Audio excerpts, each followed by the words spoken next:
Welcome back to PC Guys Off-Grid Cabin, where the work is never done, but we're doing it just for fun. And God said, let there be light.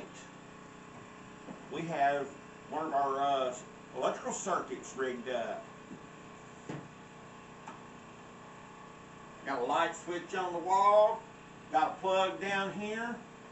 We planned on doing, making this strictly a work on electrical this weekend. But here's the problem.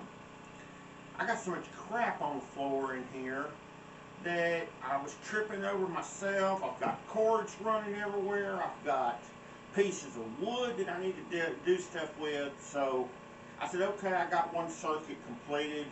I'll get back on doing some of this interior woodwork, and let's see if we can get rid of some of this wood. So, framing out my door a little bit, and I got a little problem here. I need a spacer in here to attach this 2x2, and I was looking at different ways of doing that. So we're going to use our saw table here, and we're going to make us up a spacer.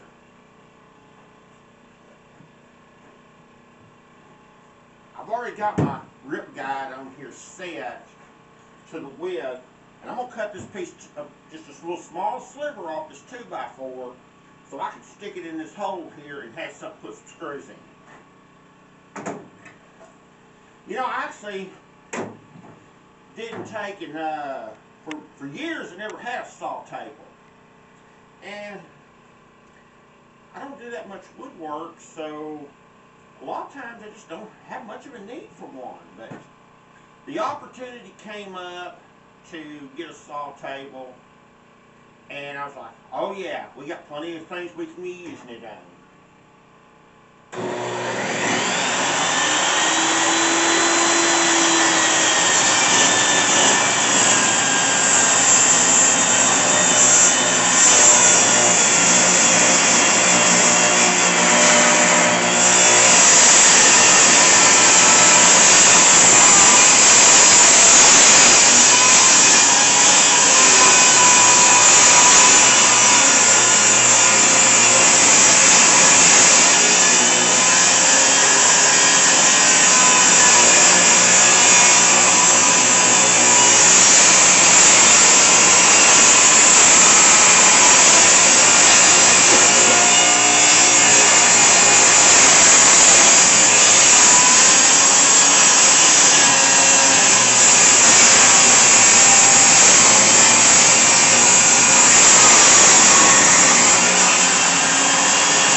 These saw tables are very useful, but if you notice, I took and I was taking my own sweet time about it and watching where my fingers were, because not only will this thing take and rip a 2x4 fairly effectively, but it'll also take your fingers off if you get them in that saw blade.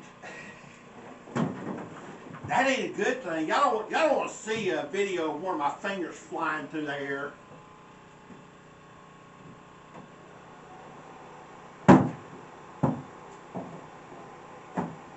I don't know. Some people might want to see video of my fingers flying through the air, but I don't. I've got an announcement to make here also. And I don't know quite where to begin about it, except to just go ahead and lay the whole story out to the viewers. Because we got some things going on that where we might take and I'll be putting out any videos for a while, and I hope that's not the case. But I'm still alive and still kicking. I don't know if you can see it or not, and I'm gonna actually move closer to the camera so that you can see. But if you see the side of my face is swelled up, there's a reason for it. Knock the pencil off. Here, I guess about, now it's been almost 2 months ago, I had a loose tooth in my on my upper jaw. And I mean, it was like really loose. And then I started noticing some little bit of swelling around my gum and everything. And that tooth was like really hurting. And I kept wobbling it around a little bit, and next thing you know, it came out, roots and all. And the thing about it was, it didn't really hurt that much. And you'd think that having a tooth come out with the roots and everything, it would really, really hurt. Well, that kind of, right then, that's like, oh, that ain't right. But the gum kept swelling after that.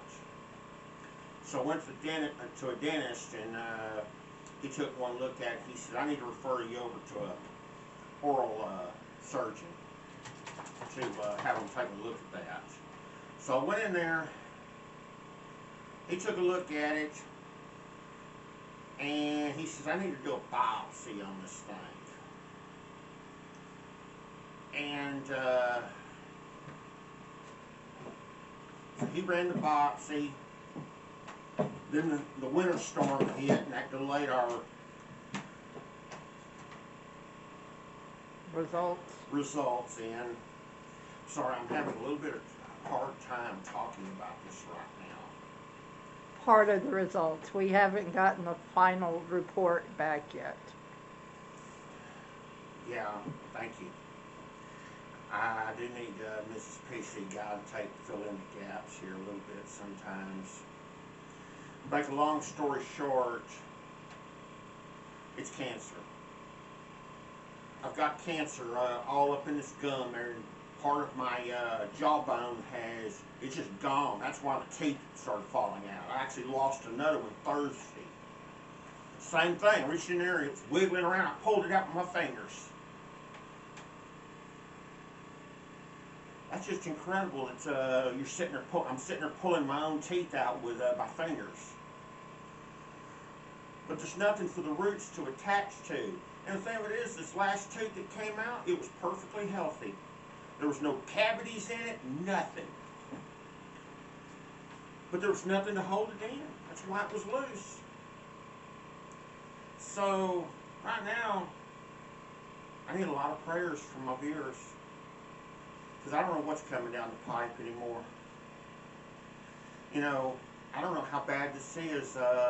They're supposed to be referring me to MD Anderson Cancer Center to, I'm waiting on a call from them to set up an appointment and go in there and see just how bad this is. There's also some of the test results that are not back yet. I think the oral surgeon's waiting on that before they take and go ahead and set things up to see just how bad the situation is. If you're squeamish, I want you to take and just skip past the next, say 10 seconds, because I'm just to show you just how bad this is.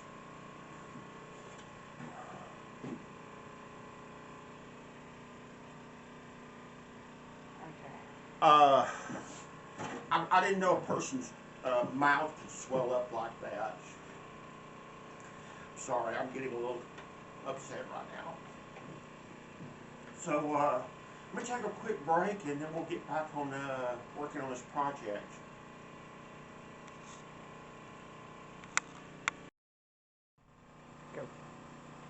Go.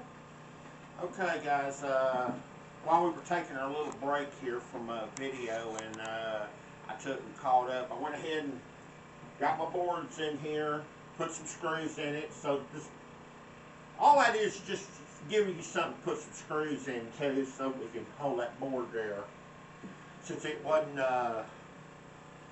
attached on the top and the bottom like the rest of them are. I put me a piece of board up here. Mrs. PC Guy asked the question why we were putting these boards up here like this.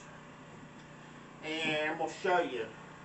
When we go to put the ceiling in this thing, and just bear with me if like this was part of the ceiling, all that does is when you put that ceiling up there, that gives you something right here to put some screws into to hold that, you know, whether we use plywood, sheetrock, whatever. There needs to be something up there to attach it to. So that's what that's for. Mrs. PC Guy's been busy the last few minutes running the shop vac and vacuuming up a lot of the sawdust and everything, because that sawdust, man, it gets deep after a while. Now, what do we do with the sawdust after we take and generate all of it? Well, it all takes and goes into the shop vac, and it gets taken out and dumped out in the compost pile. Reuse, recycle, refurbish, repurpose. And that's a big theme of things that we do here at the Off-Grid Cabin. Now, I've got a part coming in to, you know, Amazon's been behind schedule because of the weather and everything. If you hear the generator running out there, it's because we've got the battery charger hooked in. That shop vac takes a lot of electricity to run. And we don't want to, between what I'm doing in here and that shop vac, well, we're slamming the solar array. And being partly cloudy outside. Yeah, we're not getting the best power off the solar today anyway. So, we got the generator running, and I'm going to show you my little battery charger over here. I got this off of Amazon, of all places. But what it does, they made them for primarily for charging golf carts. But it's one of the little smart chargers that takes and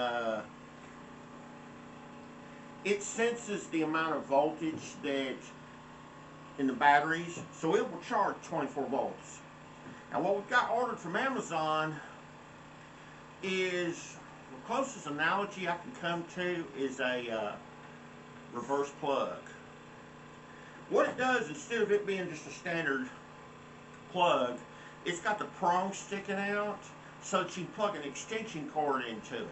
The idea is we can take the extension cord outside, plug it to the generator, and we'll have that box mounted right over there coming in.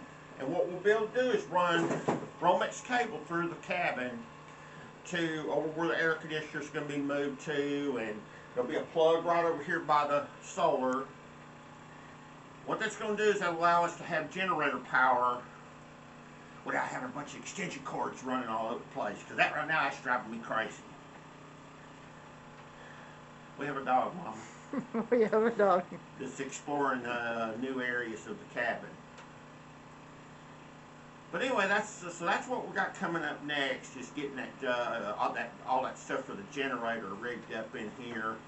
Plus, we're just moving, you know, getting stuff out of the way where we can actually work in here. It is what it is, you know. Sometimes the worst place that you can take and have is a cluttered work site, where that's where accidents happen. And we're trying to be careful. Hey, I've got enough problems to worry about right now without taking and worrying about having an accident on a work site. So we're going to end this video.